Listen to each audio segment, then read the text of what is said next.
I'm not saying in the position that he's in, you gotta have thick skin. I'm saying people in general, like in general, you gotta have thicker skin than that, right? Say how's the fam?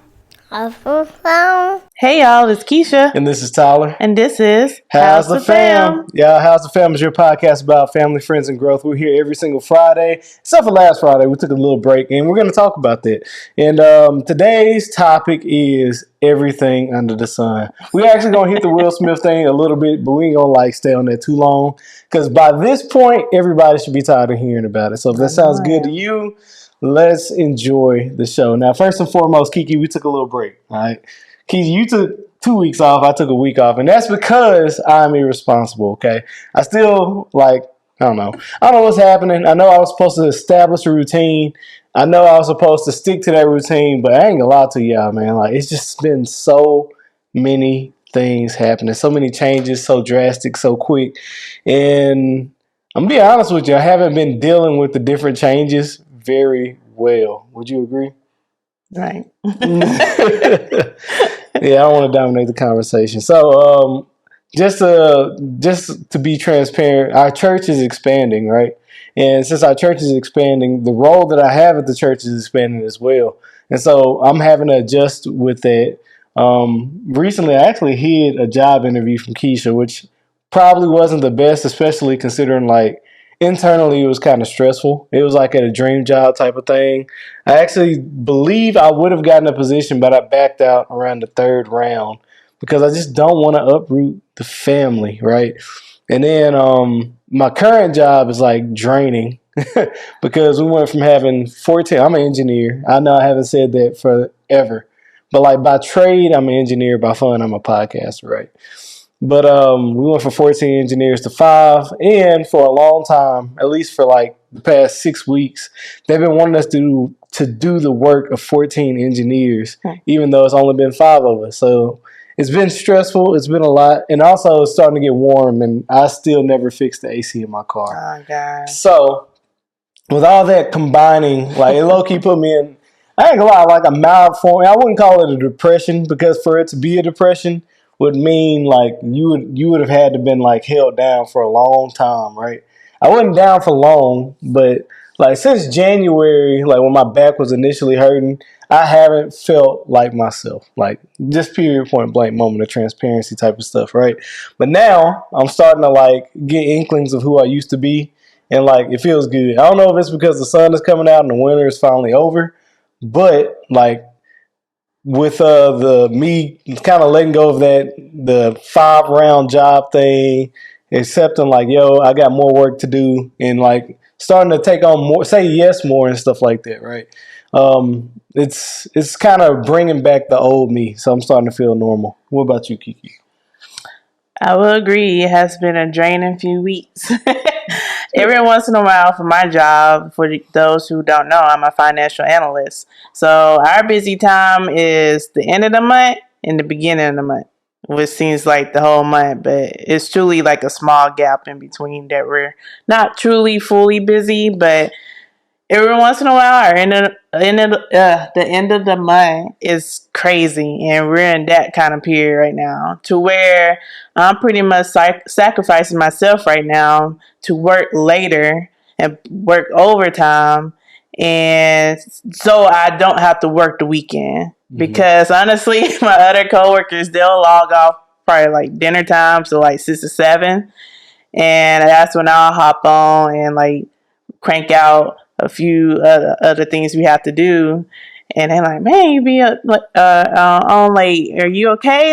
You good? My coworker asked me today. And I was like, yeah, I didn't tell him that I took a nap yesterday. A good nap, too. It was You was exhausted. Good. I was definitely exhausted. So I just listened to my body for once. And then I lay down, went to sleep. Woke up kind of groggy, but because I think it was the fact that I still had half the day to go.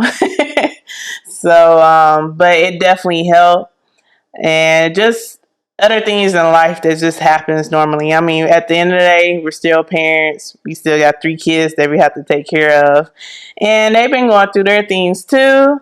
And so that just adds on the layers to all the stuff that goes on and all the draining that just sucks the life out of us pretty much.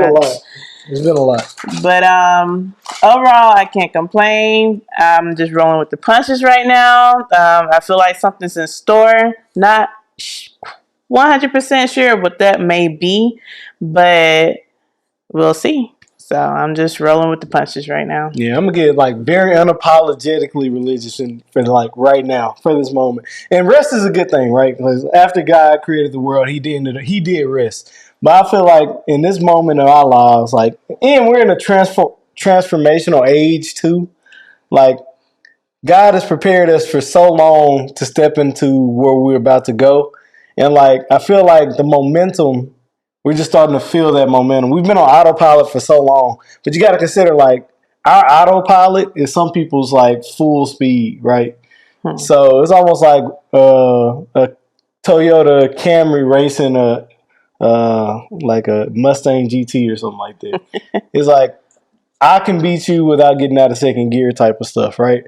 So like while we've been on autopilot, like God has just been preparing us for something greater. And now that it's time to get into those higher speeds and now that it's time to start executing on a higher level, it's just like, dang. It's like I'm going to miss the old days where we didn't have to do all that. Almost like when I stepped away from coaching, undefeated season, don't forget it. But when I stepped away from coaching, like I miss coaching. I miss like going out there on the field. I miss seeing the girls play. At the kids and stuff, yeah. Yeah. And so that's why I was like, I always thought by saying no, it gave myself more freedom to do other things. But not that I'm a yes guy or type of anything, but I actually enjoy the challenge of like filling up my schedule and seeing what all I can get done in a given day, right? And I was about to write it down, but I ended up remembering it. Like the stress that you working late at night puts on us is insane. Yeah, it's definitely a sacrifice. And I warned him before. I'm like, hey, this is gonna be one of those weeks. I need you to be like daddy 5 times. Pretty much mommy and daddy is the better way to put it. And so I don't remember this one. I think, huh? I remember you telling me that. I remember you telling me you were gonna work late. I didn't think it would be the way it was gonna be. Oh yeah. Yeah. And that's because I planned on working over the weekend. I forgot what happened, but that went down the drain. I'm just like, well, I was trying to ease the cushion of the effects of this week would have had, but I mean, I didn't get to any of it this weekend. So that was my thing. It was like, oh, okay, well now, I mean, here we go. We're in the week, but I'm doing this now because, like I said, I don't want to work this weekend. I need a break. I'm tired of dealing with it, so I'd rather just be tomorrow when I log in. I want to not have to log in on Saturday. Yeah, but we'll see. But yeah, I did warn you. I did. I mean, I'm not saying that you didn't. I didn't think it was gonna be the way it was. Yeah. I pretty much wake up with the girls, then I got to go to sleep with the girls, and I have to cook and all this other stuff. It's been a lot, but it is what it is. It is what it is. And here's the thing: like, if Naomi was acting better, it wouldn't be that daunting. But like when Naomi gets to crying, she gets her attention, then Melanie craves attention. That's her second born. And then Liana starts craving attention, and then it's like there's only one of me and there's 3 of them, so it becomes ridiculous, right? So, and that's not for me to complain. 'Cause I understand there are people out there who have that type of situation, right? Oh yeah. But I'm not one of those people, so. Yes, I'll get. And then when I hear it get a little too crazy up in here, I do like step out. Like, okay, let me take a little break and see like what's going on up in here. Because it sounds crazy. At the end of the day, I'm too tired to deal with it too. Like it's just a lot. I mean, you've got to work too, so wake up early and all this other crap, man. I'm so sick of waking up early and taking that girl to school. Now I see why my parents made me take ride the bus. Yeah, now I see why my parents made me take the bus. But moving on, let's talk about the Will Smith thing. And again, we're not going to be on Will Smith all day. You want to talk? First and foremost, right? I actually saw it on Instagram. My God. I saw it on YouTube. I've been just a show on YouTube. They had made a reaction video to something that happened, and at the very first 40 seconds, they showed it. And I was just like, oh, right? Like, that was like Keisha was sound asleep. I was knocked out. Yeah, and I was like, ooh. And she was like, "Wait, what happened? What's going on?" It scared I the was like, crap out of me. I'm just like, oh my gosh, what happened? I was like, man, I was like, I think Will Smith was like really mad at Chris Rock. And you know how you hear something, you're like, oh, okay. And then like it just festers in your mind and you're just like, wait, what? Yeah. And so I had to pull up the video to show Keisha, and even Keisha was just like, that's crazy. And I was like, and then all the memes started coming out, which the internet moves fast. And the internet moves at the speed of light. And then it's almost like on The Office where Andy did that thing, and he was like, and then the parody songs start coming out. And Sway, the remix, you know what I'm talking about. Oh, okay. Yeah, Sway dropped his parody song about it. It just happened. So, and then it's dominated the news cycle, which made me not want to talk about it. But I also recognized I had to talk about it. And so here's my take. Like, just for what it's worth, right? For what it's worth, here's my take. And it's the simple fact that you got to be able to take a joke, right? And I understand, like, we are insecure about various things. I understand, like, we want to protect our families, all this other stuff. But, like, at the end of the day, a joke is a joke. And, you know, I'm not saying in the position that he's in, you got to have thick skin. I'm saying people in general, you got to have thicker skin than that, right? Like, I teach kids, and I remember when I first started teaching kids, like, they would get on my hairline, they get on my shoes, they get on my skin color, they get on how dark my lips were. But my thing is, like, these are things that people have talked about my entire life, right? And so at a certain point, you got to be Teflon. Like, you got to let that stuff kind of roll off. So I understand that. And here's the thing: I wasn't there. I don't know what happened. It looked like he laughed at the joke. I didn't think the joke was that deep, but I also didn't recognize that. I didn't know that Jada had alopecia. Jada? Yes. Yeah, Jada had alopecia. Which I didn't either. Yeah, I didn't know that. But a lot of people like, she talks about it. I'm just like, I don't. Yeah, I watch Red Table Talk. And even when she has like the sensationalized episodes and like the high. I think the only one I watched when she was at the table with Will, and I was just like, ugh. I watched the clips of that. Well, I probably could have watched that whole episode. It was probably 8 minutes or something like that. No, it was so long. I don't watch it. It was painful though. Yeah, I don't watch it. It's not my cup of tea, but also I'm not the demographic for it, so it's no skin off her back. But that and Chris Rock is a stand-up guy, so I appreciated Chris Rock. Like right after it happened, I was like, a lot of people would have been like, my bad, or walked back the joke. Chris never walked back the joke. He told it. He stood behind it. He stood in front of the slap, and he's just like, "Hey, man, I was listening to somebody, a comedian today, and he was like, man, they lucky it was Chris Rock, because I would have like bounced the microphone off her head, and I would have been like, bow, here we go, bow, then like just throwing jokes right after that, after he got slapped or whatever, but." And Chris Rock is he has the caliber. He probably even know where the skeleton's hidden, right? I don't know. So it's like he probably went there. He probably loaded it and then just put it back in his pocket. But I think he was just really in shock. Like, wait, what? Probably had what happened? Nah. I mean, he took it straight. It was a good hit, but my whole ordeal about it, because every time I'd be like, I'm not going to talk about it no more. And then like something shit comes up and I'm like, wait, Tyler, there's one more thing. I think the thought I had today that I told you was like, what made me feel kind of iffy. It was the fact that, yes, he said a joke that probably rubbed Jada the wrong way due to her condition. I get that. Will went up there, he slapped him. Okay, that happened. We can't say if he didn't hit him. He did. He hit him. We're at that point now. I'm fairly certain he did.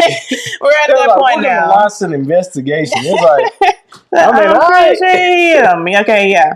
So the part that kind of rubs me the wrong way is what happened afterwards. I feel like talking about when you said keep my wife's name out your mouth? No, not even just that.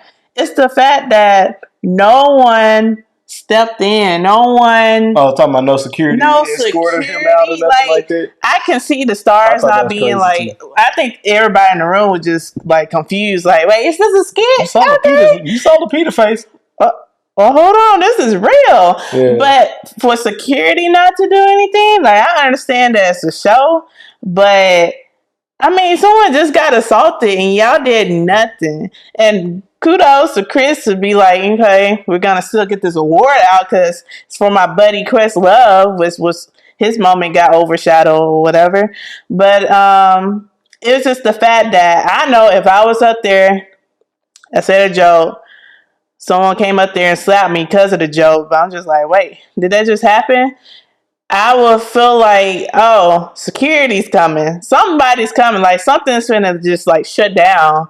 And none of that happened. It's just like the world in that moment allowed it to happen. And it's like, wow, what am I supposed like how I think that's why he was like truly shocked. Like, man, did that happen? Because nobody's reacting. People were laughing.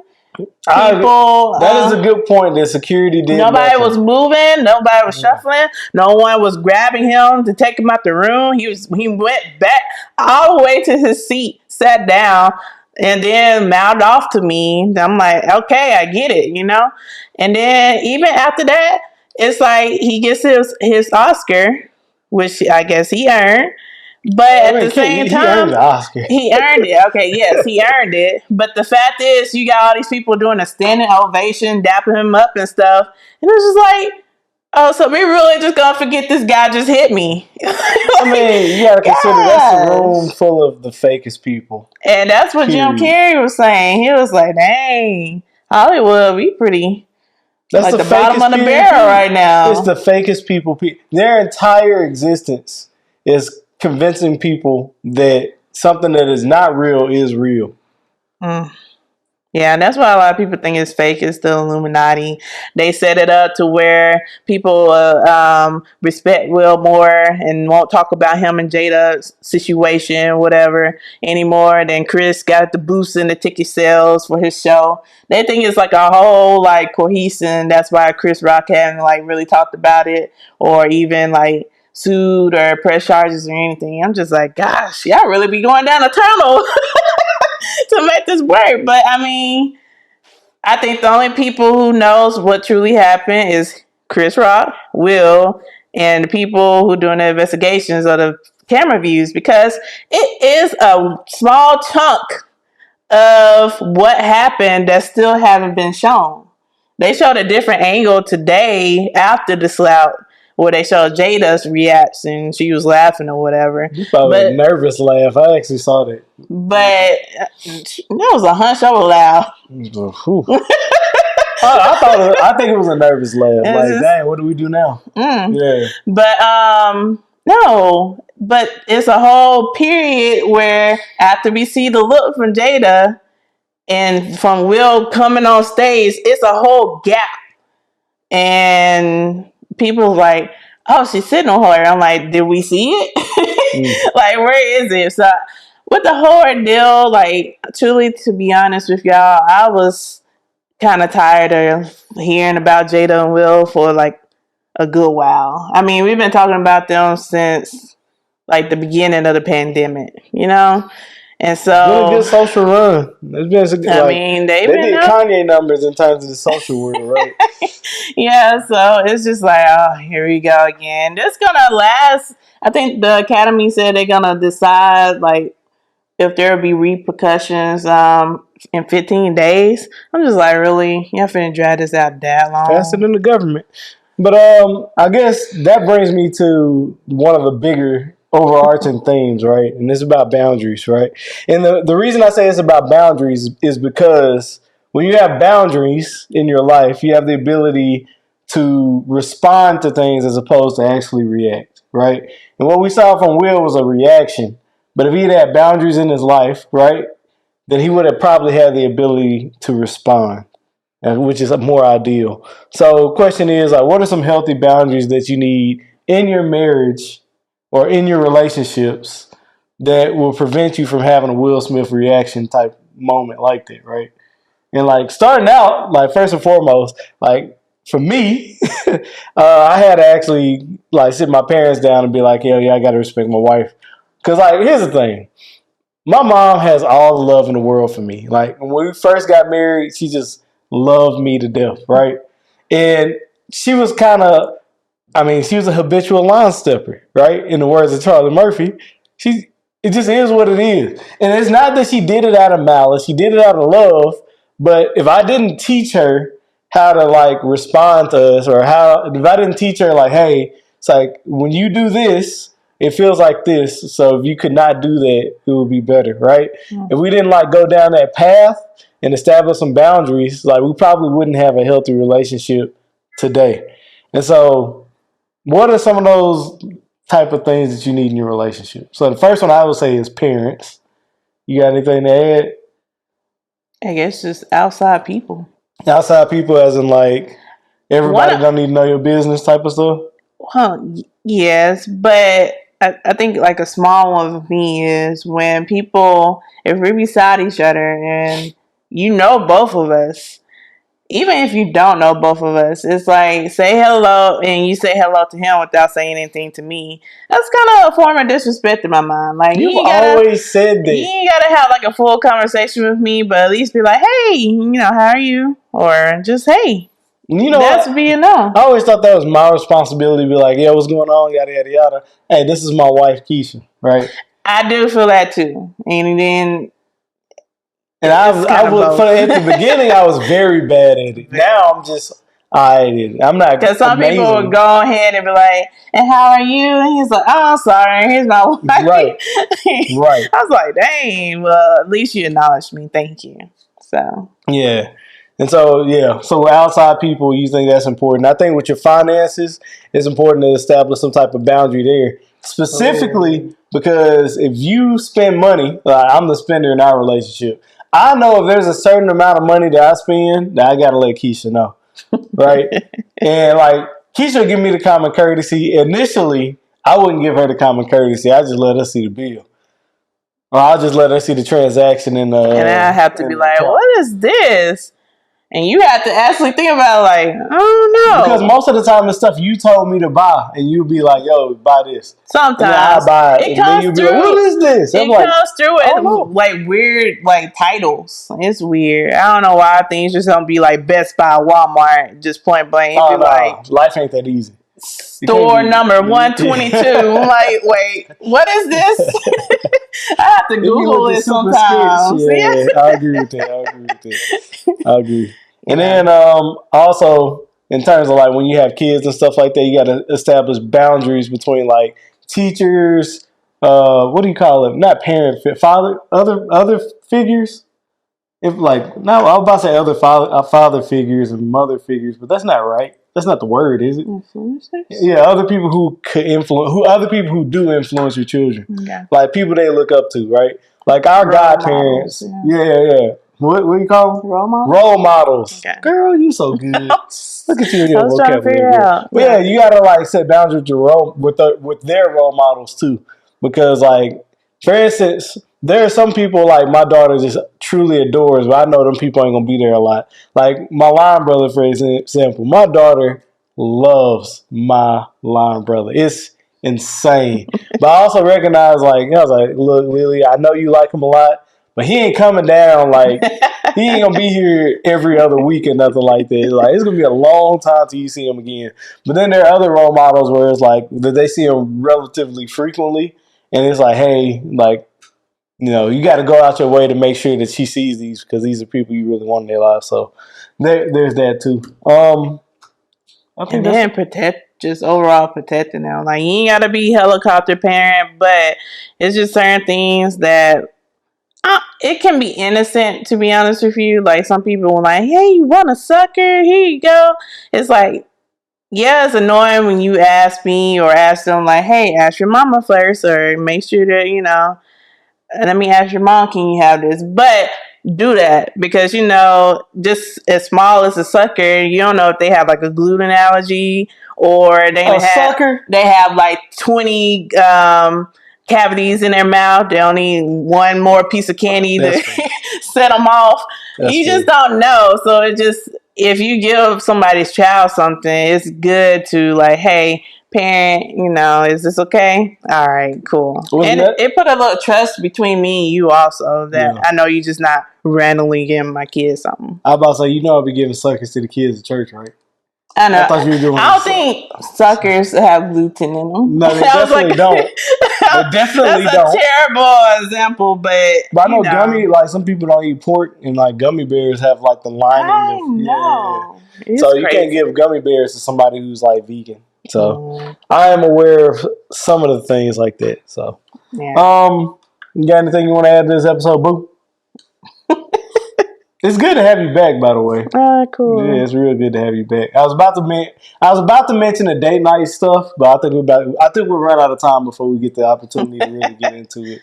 So we'll talk about that at the beginning of the next episode, y'all. We like to end every episode with words of encouragement. Words of encouragement is exactly what it sounds like. It's us pouring into you until we get to see you again. And it will not be 2 weeks, right? It won't be 2 weeks this go around. So before we get into that, please, we ain't got no sponsor for this episode. Technically, we have a sponsor for every episode. It's Pray, Plan, Execute. You can use code FAM, F-A-M, at checkout. Just go to prayplanexecute.shop.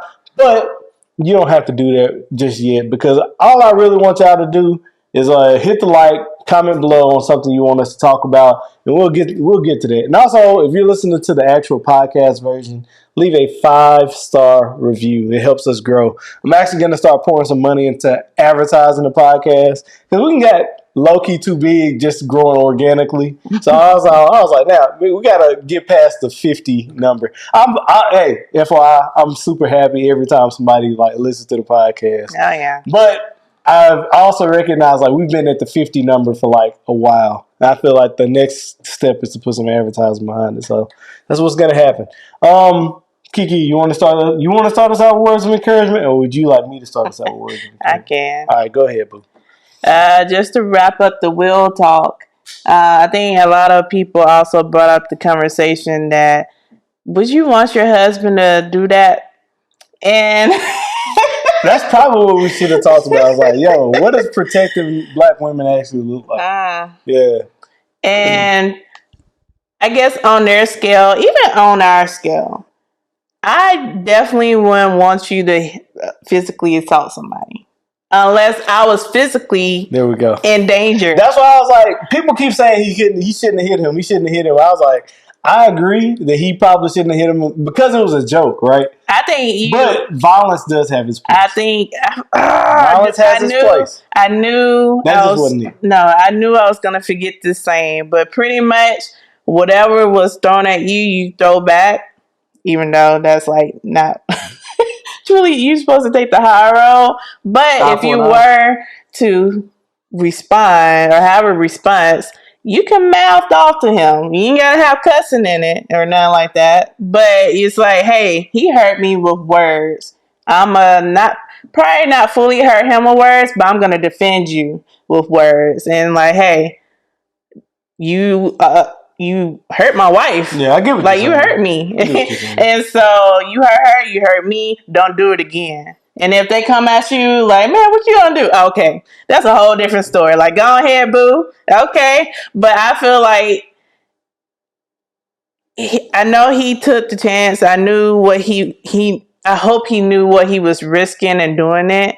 And sometimes just thinking about it is, if he's anything like me, I know when I get past a certain point of anger, once I get to that level, I black out. And I will not remember in that moment what I did after that point. So he could have had that kind of moment, but I think that's why you were saying set them boundaries, because I never want to hit that point ever in my life ever again. I experienced it one time and I was like, wow. To have someone else to have somebody else explain to me what happened in that moment, that was eerie. It was definitely weird, but I definitely want my husband to defend me when the time is needed. But if it doesn't call for violence, I'd rather you not, because hey, you are risking a lot. I'd rather not you go to jail or something, or be sued or something that will hurt us even more than just getting back at somebody that hurt me. Like I said, I'm not above it. That's all. Like, as much as people, and I agree, violence wasn't the answer in that situation. And why do men but gotta that like doesn't prove mean that those? violence isn't the answer. But why do sometimes. men have to prove their like manly or their toughness or their defensive nature with like actual like fists or beating somebody up? Like, where did that come from? Hey man, leave us alone. What's wrong with you, man? What's wrong with you, man? We've established that he could have just yelled. Okay? I He know, just but chose to yell. I'm just going off of like what people are really saying. Like, my man better do that. Yeah, I'm just like, That's really? women. That's women. That's women doing that part. Like, if I agree, they could have settled it in the back. If you really wanted to lay hands on them, they could have settled that in the back. Mm-hmm. That would have been like a locker room situation that happened, right? And it would have been all good and all fine and all dandy, but it wasn't. It was a very public moment. I think he was proving it to the world. Like they say, smack heard across the world. The smack heard across the world. And, it is what it is. I actually already said my words of encouragement. And my words of encouragement was, like, you need to establish boundaries in your life. That way you have the ability to respond to things instead of react. Because if you just go around reacting to things, you just never know what'll happen. But when you have solid boundaries in your life and you have the ability to rationalize what's happening and then respond accordingly, you're that much more dangerous, right? Then like you said, hitting people, I feel like once you get to a certain age, you don't hit people anymore. Yeah, I remember getting into fights in like middle school, and like they literally, you sit in the principal's office, you look at the dude that you just got in a fight with, and he's like, yeah, that was kind of dumb. He's like, yeah, that was stupid. We good? Yeah, we good. And then like it's a wrap. Like, you don't fight that person no more, right? So is it childish? Yes. I mean, this is just a childish thing that happened. And I'm pretty sure he thinks it was a lapse of judgment as well. So it is what it is. But establish boundaries so that you can respond and not react. And with all that being said, Kiki, how's the fam? We're tired. Yeah, we kind of exhausted. But y'all, we'll see you next time. Bye.